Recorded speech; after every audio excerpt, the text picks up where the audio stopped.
I want to talk about the months immediately after 9/11, where you had the first response by America to corner these Al-Qaeda terrorists, and you had them hold out in the Tora Bora Mountains, and there was extensive Yes. bombing that was going on, and you had Yes. a lot of these high-value targets that were identified, but they just went over the passes into Pakistan and just dissolved into the ether over there.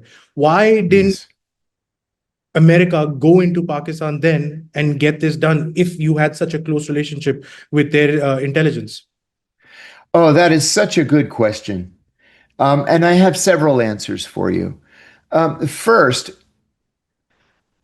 the United States was reactive at the time rather than proactive. You remember we waited for more than a month before we started bombing Afghanistan. Yes. We were trying to be deliberate. We were trying to not let emotion cloud our judgment, and we waited a month until we had proper buildup in the region, and then we began attacking known Al Qaeda sites.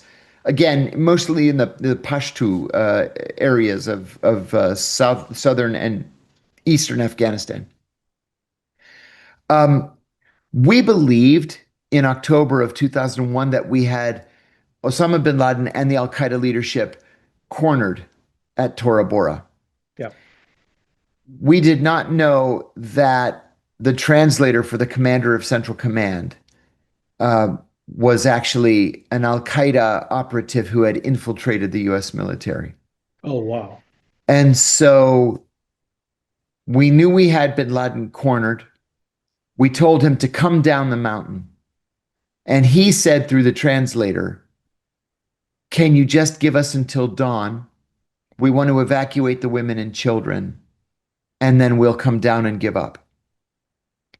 The translator convinced General Franks to approve this idea.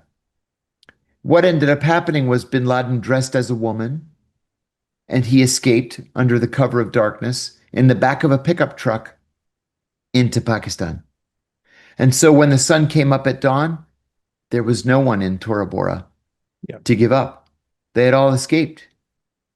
And so we had to move the fight to Pakistan proper.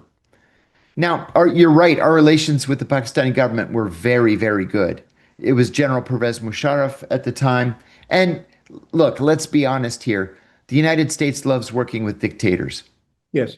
Because then you don't have to worry about public opinion and you don't have to worry about the media.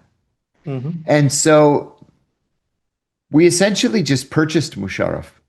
We gave millions and millions and millions of dollars in aid, whether it was military aid or economic development aid. And we would meet with Musharraf regularly, several times a week. And essentially, he would let us do whatever we wanted to do. Yes.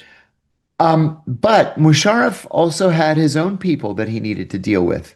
He had to keep the military happy, and the military didn't care about Al Qaeda. They cared about India. Yep.